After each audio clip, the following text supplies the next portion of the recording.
ஜாஃபர் சாதிக்கின் நீதிமன்ற காவலானது ஏப்ரல் 22ஆம் தேதி வரை நீட்டிக்கப்பட்டுள்ளது. விவரங்களை செய்தியாளர் ராகவேந்தர் வழங்க கேட்கலாம். ராகவேந்தர், தற்போது ஜாஃபர் சாதிக்கின் காவலானது ஏப்ரல் 22ஆம் தேதி வரை நீட்டிக்கப்பட்டுள்ளது. விவரங்கள் என்ன? வணக்கம். கடந்த மாதம் டெல்லி அருகே இருக்கக்கூடிய ஒரு குடோனில் 2000 கோடி ரூபாய் போதைப் பொருளை மத்திய போதைப்பொருள் தடுப்பு பிரிவினர் பறிமுதல் செய்தனர். இதற்கு காரணமாக செயல்பட்ட இந்த போதைப் பொருளுக்கு காரணமாக செயல்பட்ட திமுக பிரமுகரும்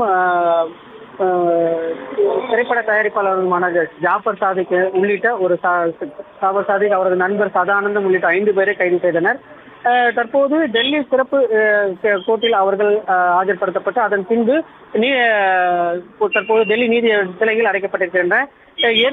போதைப்பொருள் கடத்தல் தொடர்பாக அவர்கள் ஏற்கனவே விசாரணை செய்ததன் அடிப்படையில் தற்போது தொடர்ந்து விசாரணையானது நடத்தப்பட்டு வருகிறது. அதன் தொடர்பாக தற்போது அமலாக்கத்துறையும் இந்த வழக்கானது தற்போது கையில் எடுத்து தற்போது விசாரணை நடத்தி வருகிறது. மேலும் அவர்கள் தொடர்பான ஜாஃபர் சாதிக் தொடர்பான சோதனையில் ஈடுபட்டு வருகின்றனர்.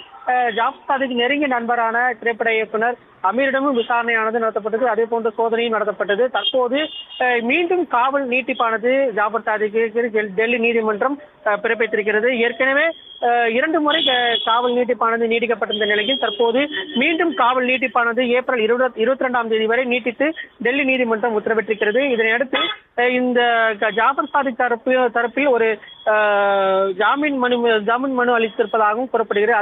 அந்த மனு மீதான விசாரணை விரைவில் வர இருப்பதாகவும் ஜாஃபர் சாதிக் தரப்பில் தெரிவிக்கப்பட்ட போதிலும் தற்போது நீதிமன்ற காவல் 22ஆம் தேதி வரை நீட்டிக்கப்பட்டிருப்பது பெரும் பரபரப்பை ஏற்படுத்தியிருக்கிறது. ஜாஃபர் சாதிக்கின் காவல் ஏப்ரல் 22ஆம் தேதி வரை நீட்டிக்கப்பட்டுள்ளது. விவரங்களை வழங்கியதற்கு நன்றி ராகவேந்தர்.